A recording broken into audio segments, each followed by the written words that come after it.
Welcome to the UltraCycling Magazine show.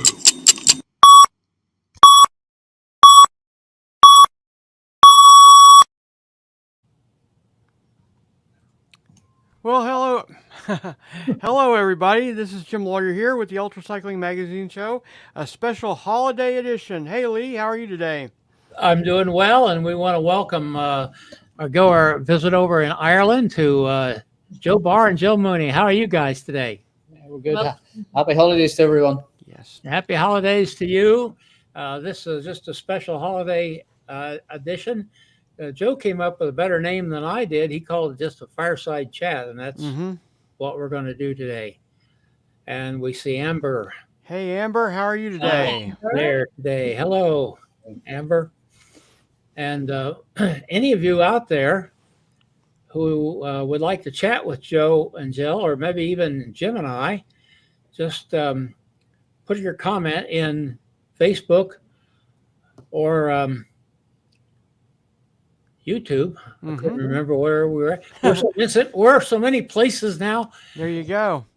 We'll get them on here. Now, Jim, I succeeded. This other monitor tells me that we are on Instagram Live. Awesome. Great job, Lee. And, congratulations. Whole new platform. It took some doing, I'll say that. But unfortunately, your comments there will not appear. We do not have that. It's not ability yet. Yep. But we're glad to have you here. Hey, nice little group out there, Jim. Oh, definitely. Already popping up. And we want to say hey to Doug. He commented out there also. Yeah. Hi, Doug. And, well, it's so good to have you two with us because Joe gave us quite a, let's kind of talk about that right off the bat, Jill. Tell us a little bit about what happened with Joe and how we had that amazing recovery. So you were about to say Joe gave us a bit of a scare this year, didn't you? Yeah. You were about to say that. Yes. Yeah, he gave me a bit of a scare. So on October the 4th, he was training for his last race of the season, which was going to be Psycho in North Carolina. And he did something he doesn't do. And he crashed, fell off the bike, hit the road, an awful bang, and shattered his pelvis in 8 places. Wow. And he FaceTimed me and was remarkably calm, but I saw that there was a walking stick right beside him, and he was on his way to the hospital to have a CT scan. At that point, we didn't know that it was shattered. Now, you were in Ireland.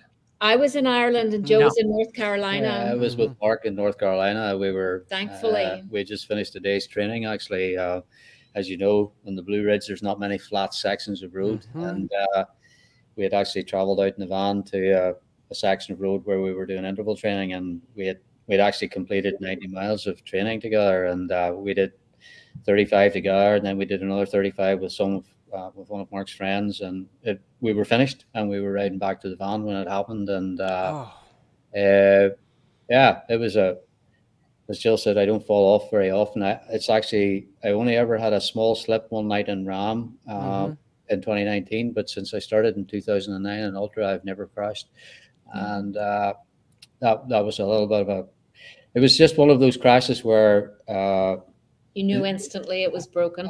I couldn't move. I was actually a little bit frightened because I couldn't move on the road, and I thought I broke my back. And but the reality is, whenever it settled after a few minutes, I was able to move my leg and whatever, but I couldn't get up. And thankfully, Mark was with me, and he and Rich, the other rider, very kindly helped me back home that night. And I literally couldn't get out. I couldn't stand up, and I knew I couldn't walk, so I knew it was over. So thank goodness for health insurance.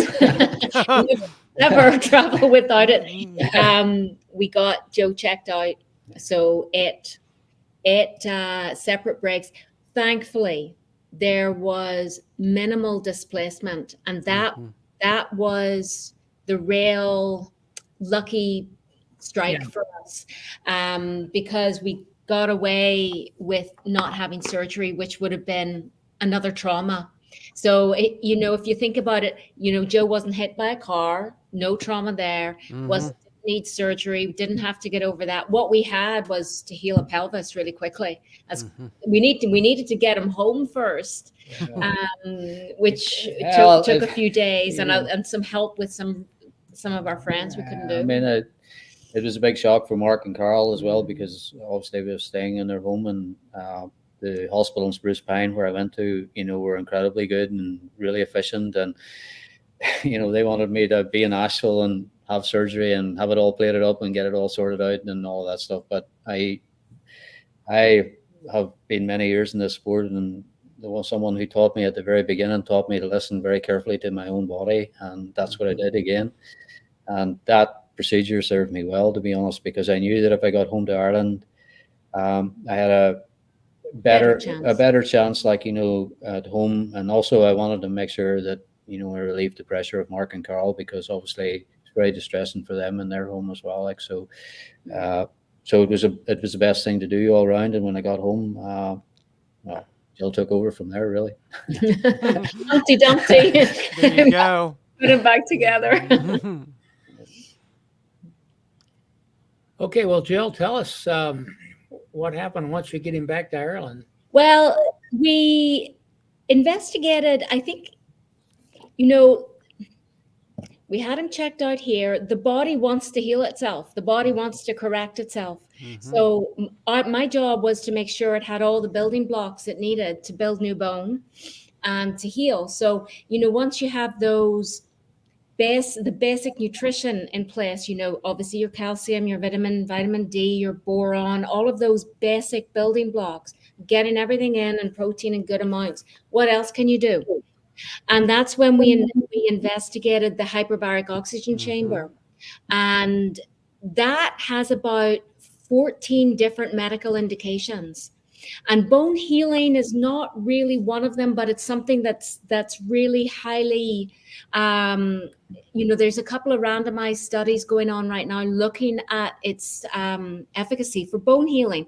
But we found that there was an oxygen chamber about an hour away from our home. And so we called them. They recommended doing it really intensely, big 2-hour sessions in the chamber, maybe 3 times a week. That's exactly what we did. We put Joe in the chamber 3 times a week for 3 weeks. And I kid you not, he could weight bear at the end of 3 weeks, which was about 5 weeks before the consultant said he would be able to put 50% weight. And we were not pushing things. There was no pain. It was hard. It was actually hard to fathom. Joe got back on the trainer within 5 weeks to spin his legs. I had to walk away. I couldn't watch it, because we went, it didn't make sense to me, but it was happening in front of me. And within 6 weeks, he was on the road. And he was riding in a way that I've sat behind him for thousands of miles. I couldn't tell the difference. That's couldn't amazing. tell. It was amazing. There's been no pain, and it's remarkable. Really, it is. The oxygen chamber, just for people who don't know, like, it pressurizes oxygen 1.5 bar through the interior of your body, like, so. A lot. Obviously, we live in an island, so where there's a lot of ocean stuff. So there's a lot of it's used for divers and stuff like that who have issues with deep sea. So, but I have a lot of motorbike friends who race, and it's a big tool that they use because there's so many breaks in their world. And so I had familiarity with it, but I didn't know if it would work for me or not. Like, but in my particular case, I was very lucky that it did work. And I think even myself, I was actually on the trainer for 2 days before I told Jill. Oh, I knew he was on the trainer. I knew fine. I didn't say anything. I just wanted to see, first of all, if what I was thinking was correct, and if I didn't have any pain, because one of my first thoughts was, just sitting on a race saddle again after something like that happening, you don't even know what that's going to feel like if you're going to actually have a pain that you didn't even know was there. Mm-hmm. So the first day I just sat on it for 5 minutes and turned my legs over, and the second day I sat on it for 10 minutes and turned them over, and then I thought, right, I don't have any pain, I don't have anything that's telling me that there's an issue. Like, so Mm-hmm. the next day I said to Jill, look, I'm going to try here. And we sort of went from 10 minutes to 15 to 20 to 30. And it was all very measured. And, you know, we would put a small bit of load on it and then just back off and see what the body did, you know, and meanwhile, all the protein going in, lots of good sleep, lots of good rest, all of the basic stuff. We didn't miss a day. We didn't miss a meal. We just quietly went about our way building bone. That was Joe's only job. yeah, my training went from, riding big long distances on the bike to building bone. And just managing nutrition and managing hyperbaric chamber time. And it became a full-time job, just managing all of that stuff in one day. And one thing that did happen was that, I didn't have a lot of resources after the hyperbaric chamber. I felt myself as I went through the process. They told me that I could sleep in it, but it took me a long time before I could actually do that. But well, they also use it, by the way, for anti-aging. Joe's hair and skin was absolutely Somebody I was doing all the driving, and I'm sitting in the car park trying to work while he's in. I just had somebody recommend that to me a few days ago. It was a would-be doctor. You know, there's people that are doctors that didn't go to medical school. And I kind of took it for that. Hey, Lisa Ashford, you might know her. You may have heard of that name, have you? Yeah. We knew that lady. We know. Said Jillian's wealth of knowledge and understanding. Could using a hyperbolic chamber be something that become a part of your training program prior to racing? Is it like altitude training? It's kind of the opposite, isn't it? I would actually say it's not going to do much pre-training. It's more post-race to aid recovery, because or what I would say, if you have a really big training block and you have a week off and you want to really boost your recovery and adaptation, because you don't get stronger when you train, you get stronger when you recover and adapt. I would use it as part of your recovery week, because all that oxygen being really pushed into your tissues, that's taking all the nutrition into your tissues too. That's taking all the amino acids where they can build and lay down new lean body mass. So Lisa, I would be, if you've got a chamber close to you in your weeks off, if you got 2 sessions in, that would be great. I would definitely recommend it for anyone post race. I think you'll recover a whole lot quicker. I think one of the things that was very noticeable for me when we talk about how it could impact recovery was the significant decrease in my resting heart rate. That was something that was really noticeable. And when I say significant, I'm talking probably about 8 beats of extra or lower resting heart rate. So it's an incredible difference. So especially if you're an older athlete like I am, where every beat counts. I found it to be a huge asset. Well, my daughter-in-law, who's here right now, well, she's not here in the house. They're visiting. They're going out seeing some of the sites here in Dayton. She had sinus cancer. And to get that removed, they had to remove some of the jaw and so forth tissue. And she went to the hyperbolic chamber, I think every day for like 5 days a week, something like that. And she said that her doctor, who was so phlegmatic, he didn't have any emotions whatsoever, looked in her mouth and saw tissue growing. At a red went, yes. He was really amazed at what that could do. But apparently now she lives in Denver, Colorado, but she still had to travel quite a distance We were lucky. We really were lucky. It was set up an hour from us as a charity, Wow. predominantly for cancer patients. So that meant it kept the cost to a level that we could access it. It wasn't afford it. as prohibitive. And I have no idea what insurance here in the United States, as you well know, it's a wacko situation. Yep.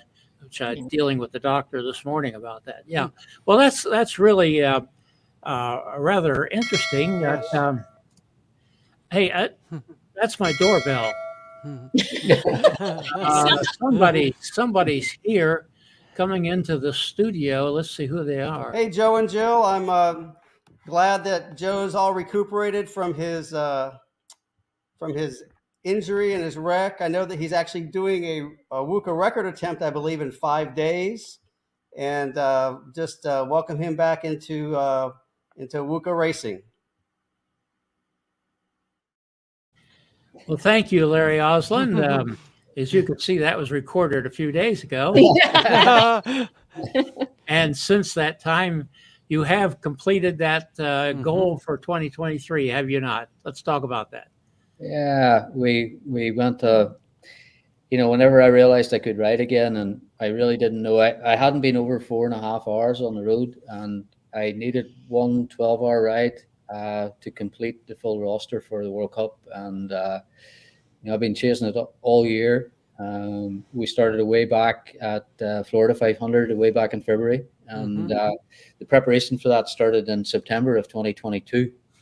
So to get to December this year, it's been a long haul, and a lot of long transatlantic flights and cost that went with it chasing that World Cup. But we got the Florida 500 in the bag in the overall, and then we decided I was supposed to actually go up to Bayborough, where Larry had surveyed a course for me to try the category 24-hour record.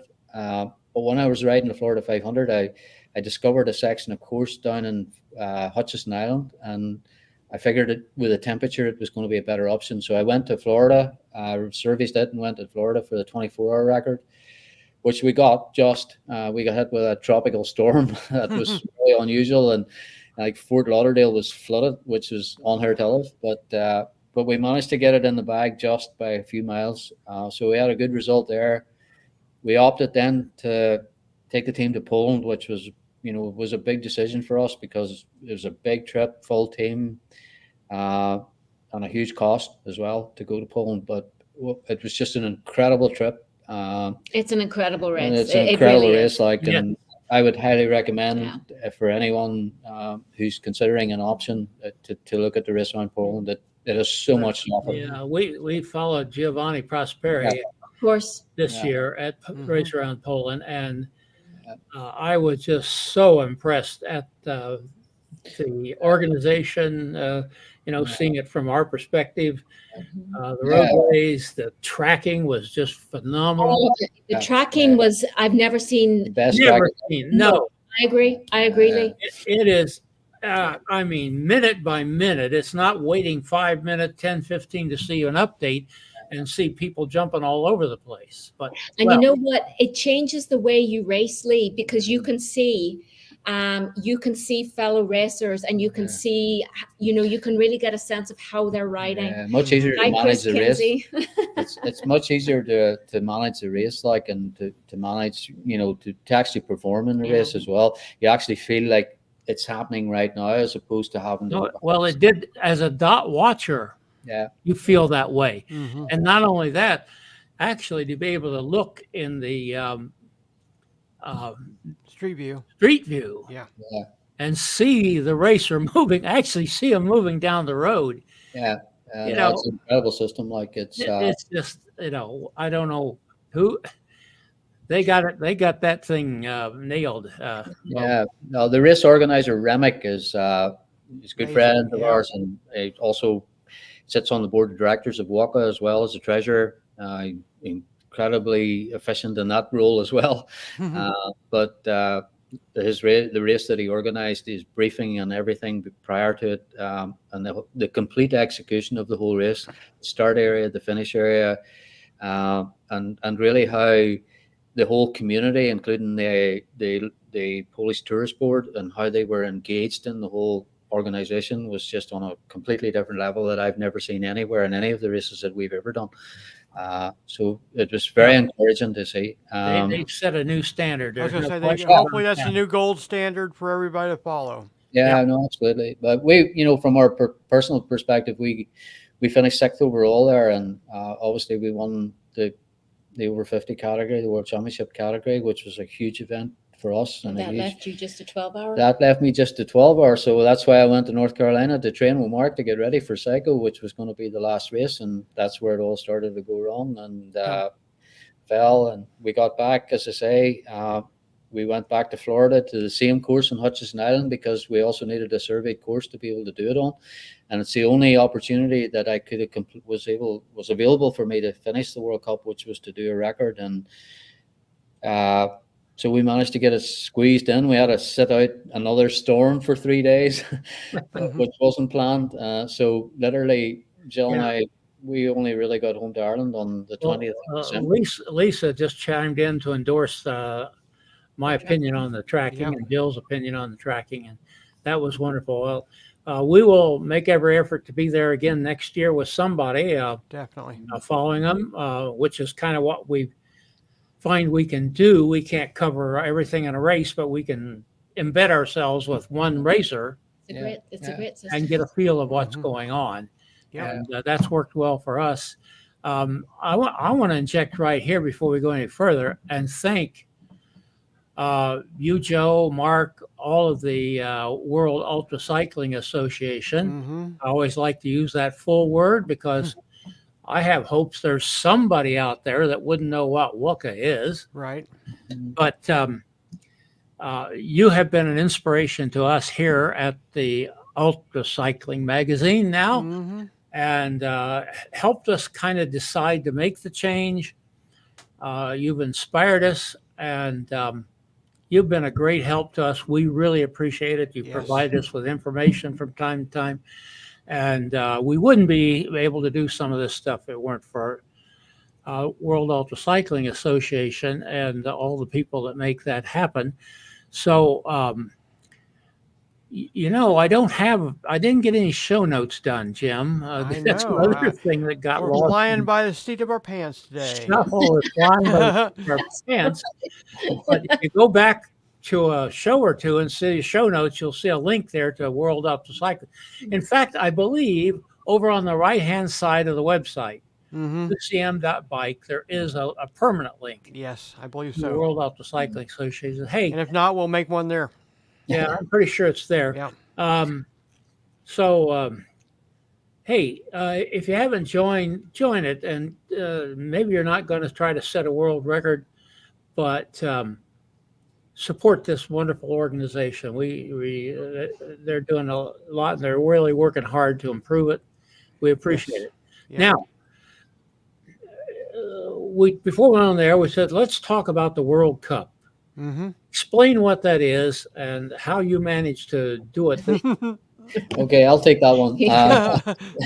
I'll take that one. The World Cup is made up of two different types of events, one of them timed and one of them distance. Ultimately, the goal is distance. We're in the world of ultracycling, so it's all about distance. So we have a World Cup is made up of it's an annual series made up of 12-hour, 24-hour. It's an 800-kilometer or 500-mile, and then 1,000-mile plus up to 5,000 kilometers, whatever. And each one of those events that you compete in is allocated X amount of points for your position, but the position is only taken from the overall, not from the category.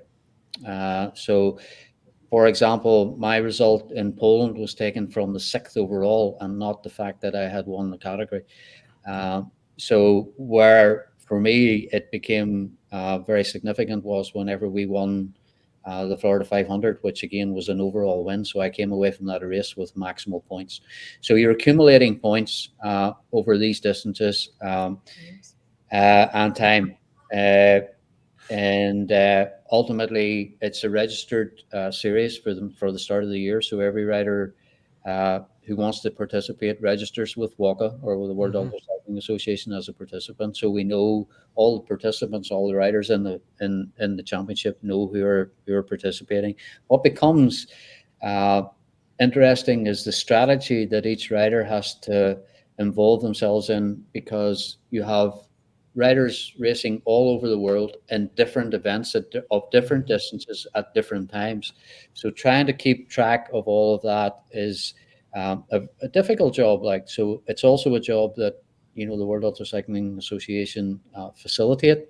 So it's a time-consuming job to stay on top of all of those results, and make sure that they have a current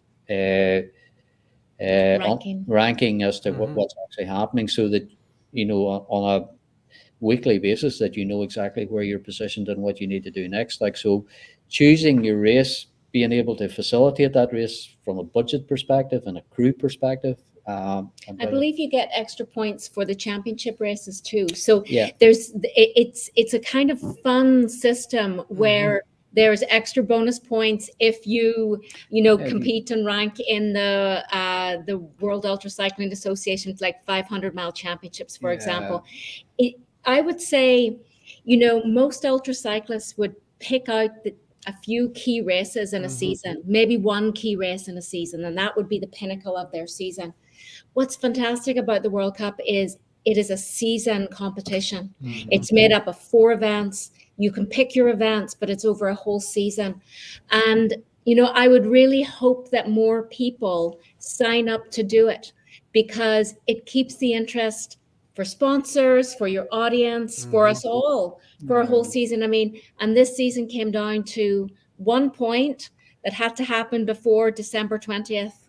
And that won the World Cup for us. So, from February all the way through to December, our audience has been engaged in our World Cup. And we tried to win the World Cup since 2009 when we first heard about it. So, in 2009, I went to Race Around Ireland for the very first time, and a complete rookie in ultra cycling. Obviously not a rookie in cycling, but a rookie in ultra cycling. At that time, Fabio Biasala was the world champion. And I'm sure you all know who I'm talking about. He's very flamboyant Italian. I've become great friends with, actually. And he, even a few weeks ago, I made reference to it with him, and I asked him about, I was confirming the years that he had won it or whatever, and his response highlighted to me the importance that a rider of that level attaches to it.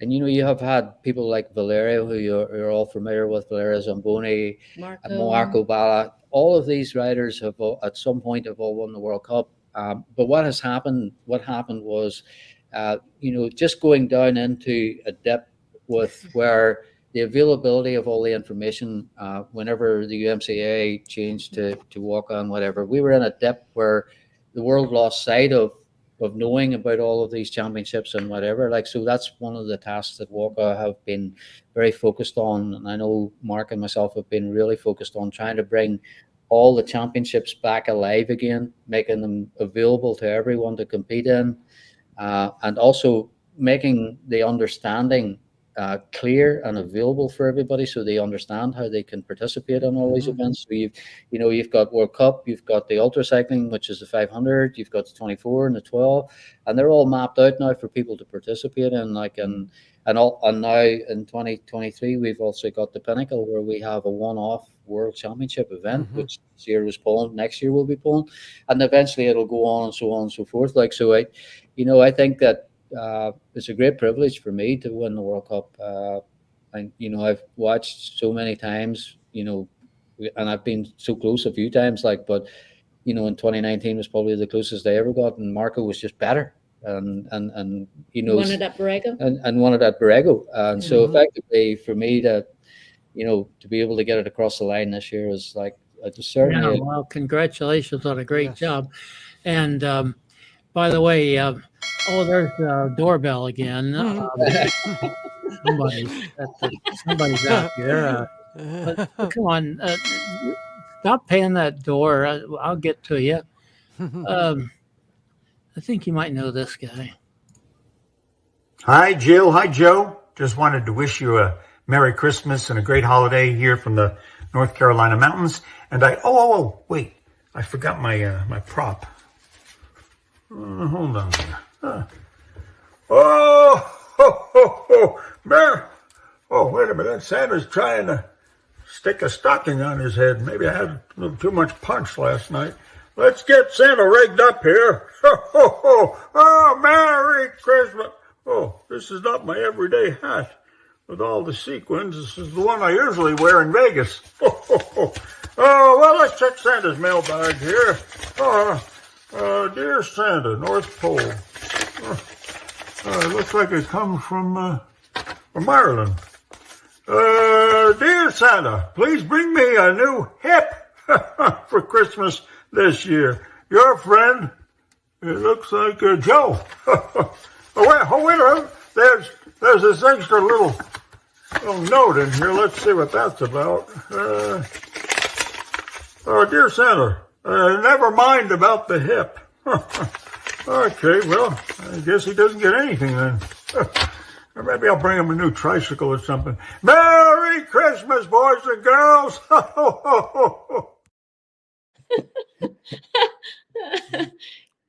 He doesn't need that hip. Oh, I think we've lost you. Mute. Yeah, we've lost sound, guys. There we go. We're back. We're back. Whatever. We were all muted at the same time there. Yep. I did that when we went to that video. So The very famous Kevin Silva, New York DJ for many years. That was awesome. That was awesome. Let's see. I had a question, but that kind of threw me. I had a real quick question. Going back on your injury, did you have to make any changes to your bike bit or anything to accommodate your injury for a short term, or? Yeah, we did actually. Before we went on the actual race itself, the last race there last week, we made a few changes. Like I was a little bit nervous about the load because I hadn't actually applied any load whatsoever prior to the race. And I had set myself, what I called a realistic target of output. So I lowered the saddle a little bit. I'd say 3 mil. However, what I would also say is, on hindsight, I wish I hadn't have done that. I would agree with that. I wish I hadn't. It was quite uncomfortable, actually. I know it was only 3 mil, but it made a big difference. I found it very difficult to settle in and just get comfortable. But I thought I was doing the right thing because I was a little bit nervous. But I made a few other little adjustments, like, to the front of the bike as well. But more so to make it just upright a little bit and take the pressure off my lower back. Gotcha. Yeah. But as it turned out, I rode. I looked afterwards. Obviously, the official was keeping the log in the car. Of each, and it was a very easy circuit to manage because it was 15 point one direction, 15 point the other direction, 2 circles, so it was very easy to manage. But I had a very consistent north-south and then south-north leg because it was very deceiving strong wind on the south and north leg. But when you turned around, because it was blowing from the north west, I didn't get the tailwind because the big high hedgerow was sheltering it. So after a few laps of it, I realized that it was better to just sit a little bit back behind where I had set myself. And I was going to wait to the last sort of 4 lengths. And if I was inside of the record, then I was going to try for sure. But, Mark, as you know, is an incredible mathematician when it comes to measuring and managing me from the car.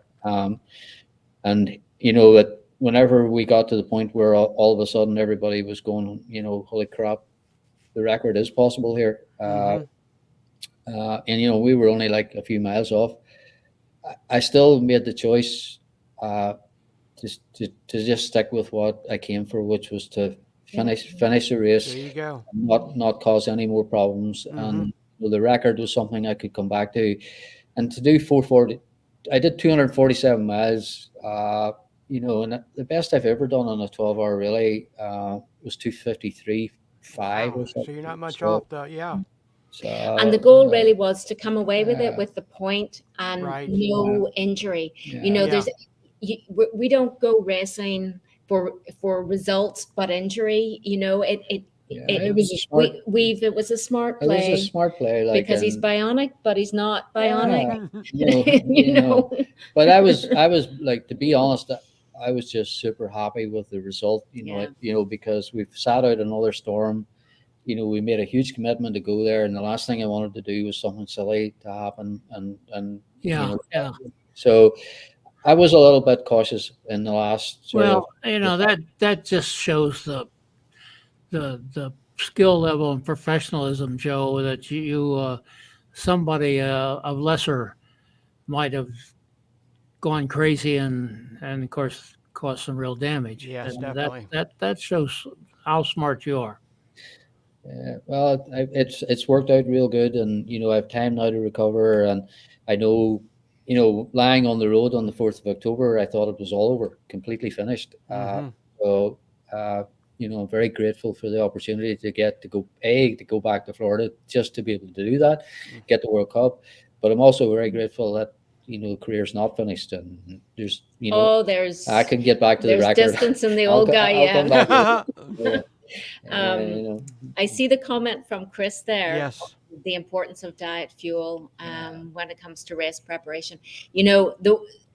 It doesn't matter. It doesn't matter kind of what distance, whether you are racing, 12, 24 hour or 500 miles.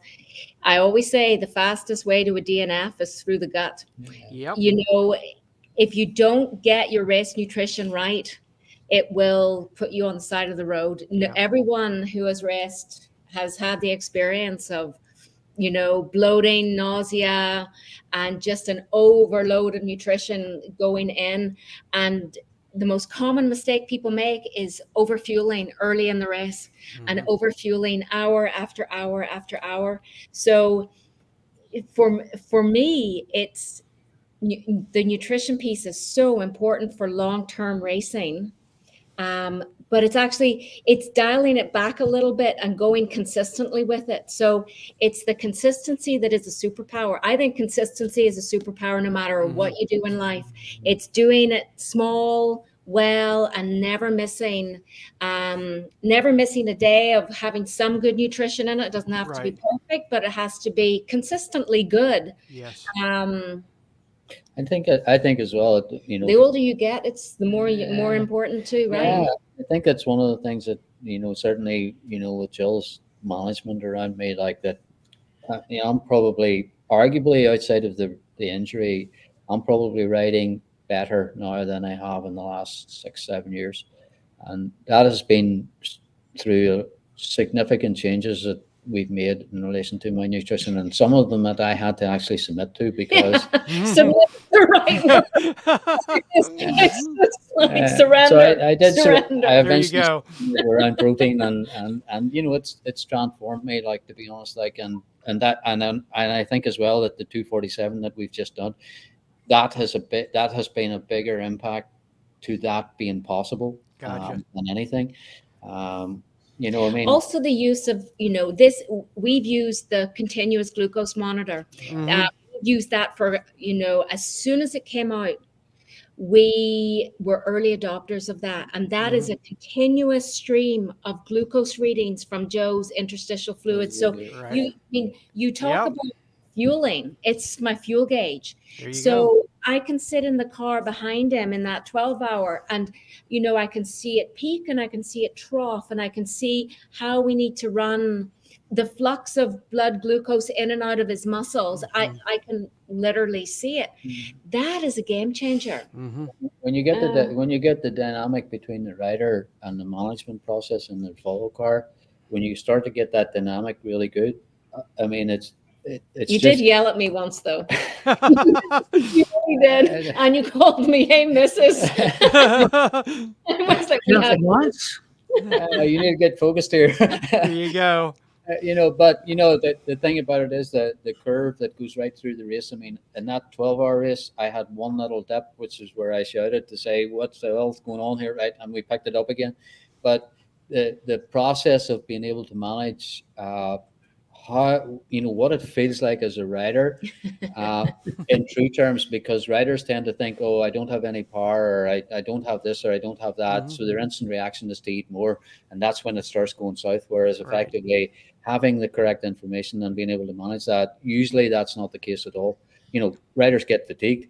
They get fatigued. It's not necessarily food, like, so effectively managing that has been really, really good. Like, so I think that with the changes that I've made in the whole nutritional that we use every day, has been game changer, really. Gotcha. Now, how important is the prior weeks? Do you have a routine not only for the race? Do you have a set schedule on what you do up to the race on your nutrition?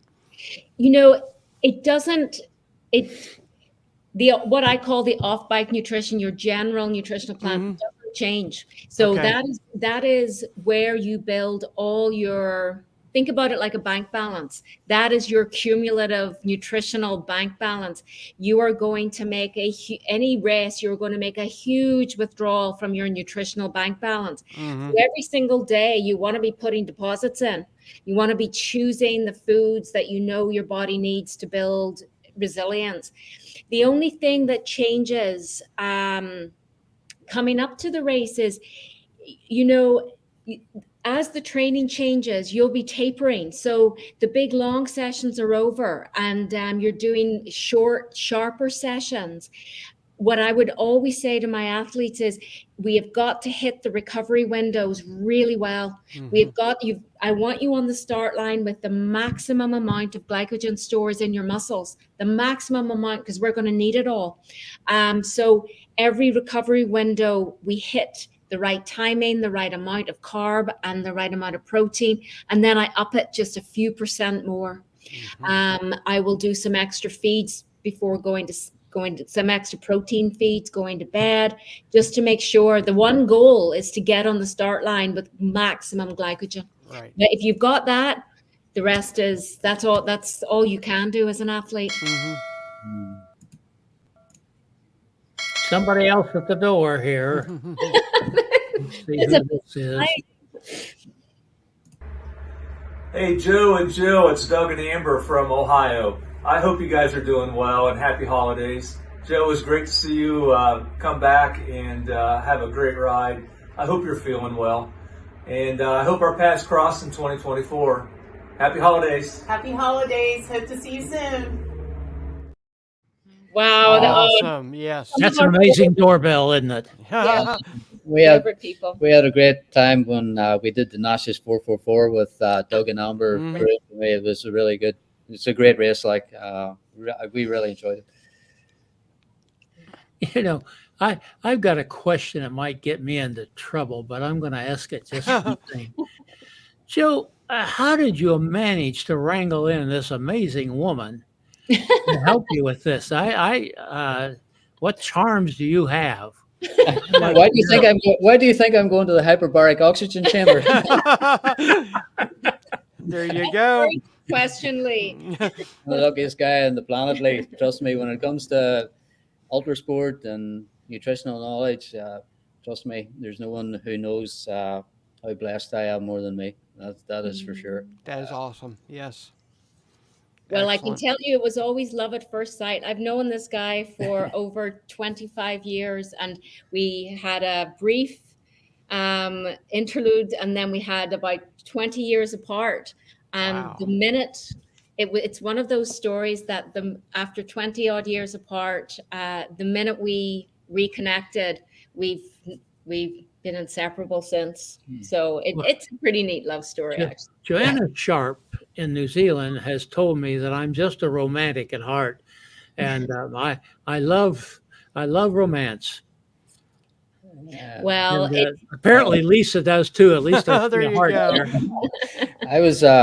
It was 1993, a long time ago, and I was in mainstream at the time, and I just turned professional, and I had a lifelong physiotherapist, and he knew Jill's dad because Jill's dad was a rugby coach, and Michael, my physio, said, there's a girl has arrived in town that you need to talk to in relation to nutrition. And I went to see Jill.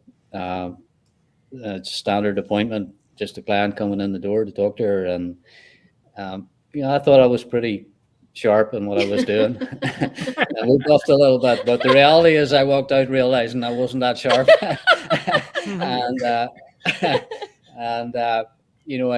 I told her then that she was the best nutritionist that I'd ever spoke to in the world. And, we're 30 years or whatever further down the line. And you know what? That hasn't changed. She is by far the best that I've ever met. Well, we want Lisa's story. She says she's got one unfolding. And Lisa, I just want to remind you that we have discussed following you on your, what is it, cross the gut or whatever they call it in Australia from south to north. And I forget when the date is. I have it down, but Lisa, we'll be in touch about that. Definitely. And that reminds me of something else when he was talking about the World Cup. UltraCycling Magazine would make an offer to anybody out there who's planning on doing the World Cup in 2024. We would like to follow you all year long. Up the guts. Yeah. We would like to follow you all year long as you progress, take on that challenge. Yes. And we can do regular reports and make it a regular feature, both in short-term reports on our regular show or maybe longer-term. We don't know. I mean, we're always experimenting, aren't we, Jim? Definitely. We never know exactly what we're doing, and we just stumble around, try to do our best. But that sounds like an interesting idea. That's a great one. And if you see anybody signing up, Joe, put the word out. We're out there ready to help. Yeah, no, it's a really good idea, Lee. We're absolutely would, because I've spoke to so many riders this year, where, I call it like a resurgence of the World Cup, like becoming, it's the pinnacle. It's the pinnacle of the sport. Of all the series that there really is out there. I mean, there's some incredible ultracyclists in the world at the moment. Yeah. They're doing incredible things all over the world, different stuff. And, to see a large group of those come together in something like the World Cup. Am I correct in saying that this is the first year that there's been a female World Cup winner too? That's correct. Dorina, I can't pronounce her last name. Help me out. I want to say Vaccaroni. Yeah.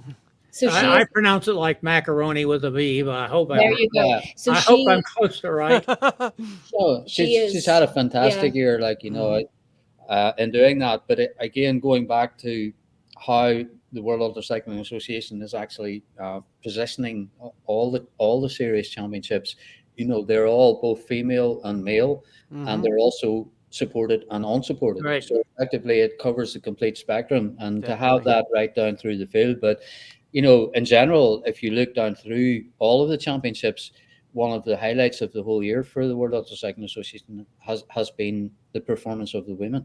Oh, yeah. Females. Like Isa Pulver has also won the 24-hour championship, So we have females right down through all of those series. So she won RAM, and I want to give a special shout out to Carol Bellevue as well, who won the first time the overall in Mid-Atlantic 24. Mid-Atlantic, tremendous. So and you have like Lisa, who is on here watching, who circumnavigated Australia. Yeah, that we had her on the show, of course, and what an amazing person she is, and we're looking forward to following her. Well, that's been a part of the mission of our show, formerly the Ohio Ram Show, now UltraCycling. Easy for you to say. I have to learn how to pronounce that, Jim.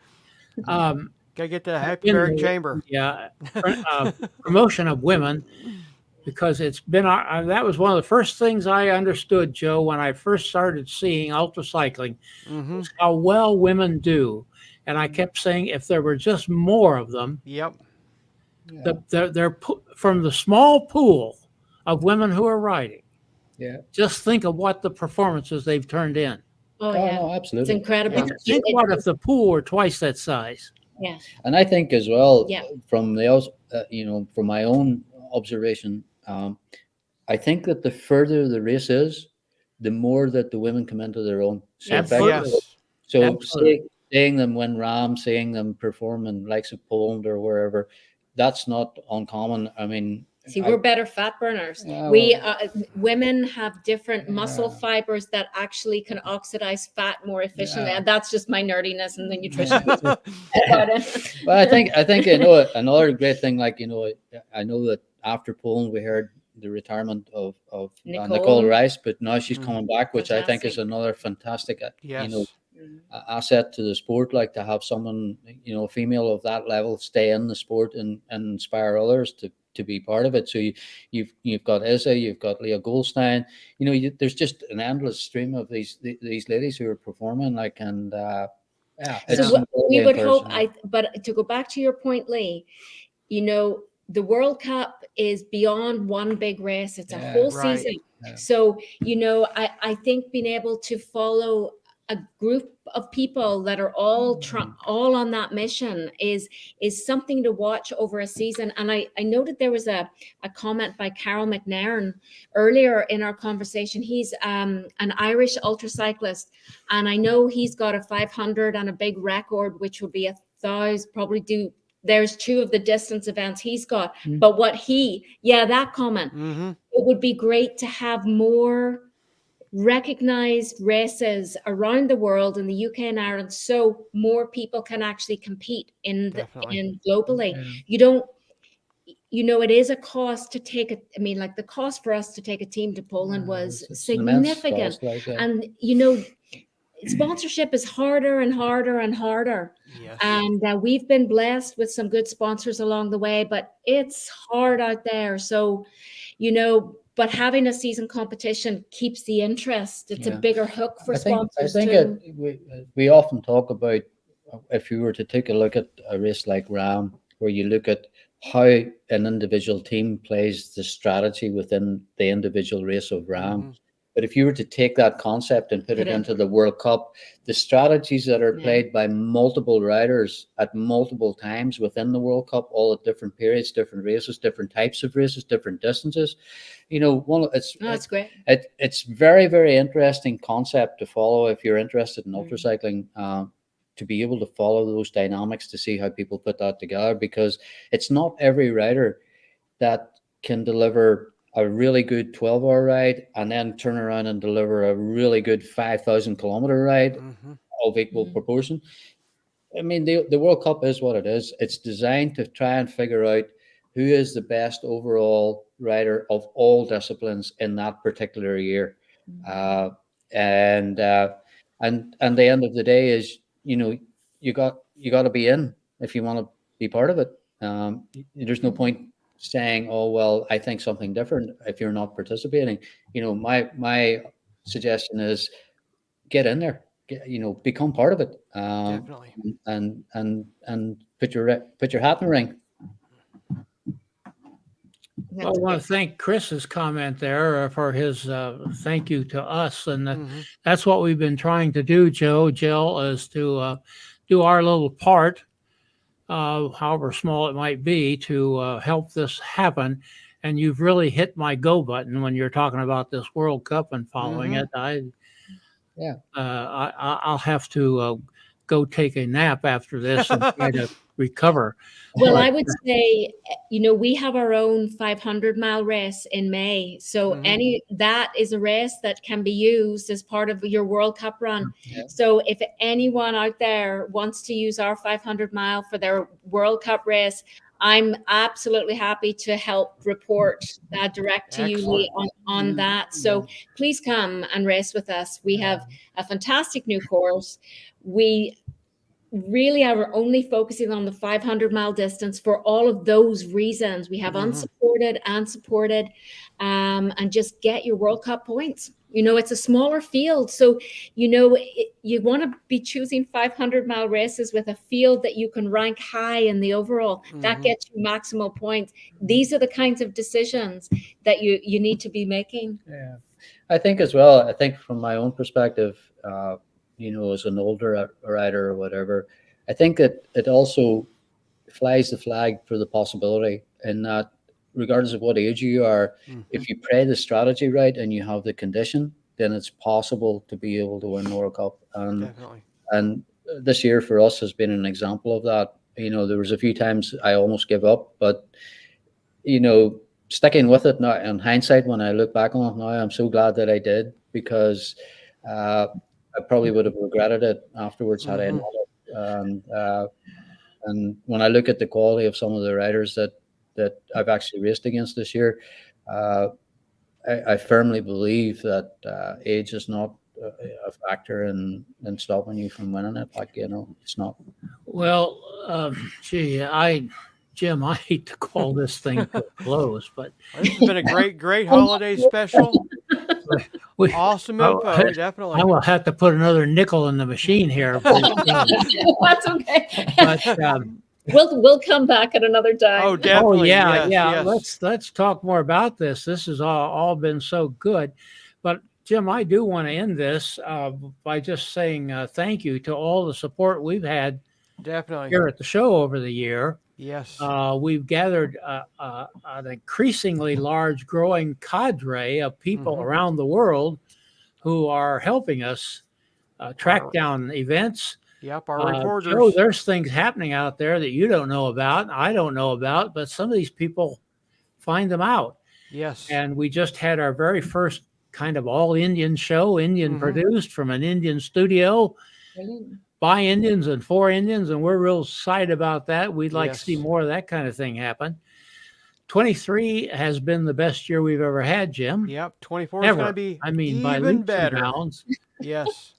Starting with Phil Fox's circumnavigation of Lake Erie, the race around Poland, Paris-Brest Paris was a fantastic hit for us. Yes. And all the people who reported from there. And then the name change, which I was kind of shaken about. Will this work? Well, it has been, Joe, overwhelmingly successful. Yes. Most people have said, "Why haven't you done this before?" Yep. And so, and thank you. From the UltraCycling community, we've always been great supporters of the League Rider Show, as we called it at the beginning, and it's a great opportunity for me to thank you guys on behalf of all the riders and teams for the support, because it's so important that we get to talk to you to tell our stories so that you can transmit them around the world. So, build the family, Yes, get more people interested. Get the fire back in the sport. Yeah, we need to keep the global community alive, and I hope that from our perspective, from our personal perspective, and from wearing my Waka hat, that we're all trying our best to contribute to that. So if there's any people out there who feel that they would like to become volunteers for the World UltraCycling Association and help us to get through the sheer workload of stuff that we do, we'd be very grateful for that. Certainly won't be turning anyone away. Jim, let me ask, are we caught up on the comments? Yeah, we're all caught up on the comments right now. Okay, very good. Don't want to let anybody out there hang. Yep. And thank you for all your comments, all your support. We will be back in touch again with you guys. Perfect. And we wish you all the best in a very, very successful 2024. Definitely. I should mention coming up. Yep, I got it. Kicking off. You got it. We both did at the same time. Yep. The January 7th will be our kickoff for 2024, and we're going to have Bill Engel back on. We had him last year. He was doing Race Across the West. This year, a two-person team on the Race Across America, Team Cycling for Disabled Veterans. On January the 7th, that's back at our regular time, and we're looking forward to that. Yep, and I've got a personal little thing here. Just remember that the Race Across the East, the brand new Race Across the East, part of RAM, registration opens up January 1st. So get out there and register, as we are limiting entries this year.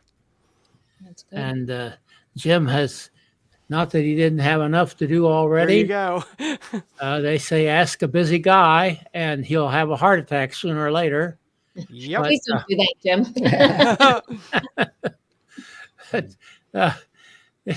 he just, I mean, oh, well, Jim, you know how much I appreciate you. And I appreciate you, Lee. It's been a great Okay, year, well, and I enough- appreciate enough you of getting this. me Enough twisting of my this. arm enough. Yes. No. enough of all this stuff, you know. We'll start believing it after a while. There We're you not go. yet. Definitely. Okay. Hey, Well, don't Jen. go away. I got something I want to chat about when we get out of here. All for right. just Let a me see if I can second. find And, our good if I friend. can find Doug. Can you find him? Yep. Right here we go. I think I got the Okay, right good one. enough. Boom. This is Gregory Zuber thanking you for watching and sharing. Music by Kevin MacLeod.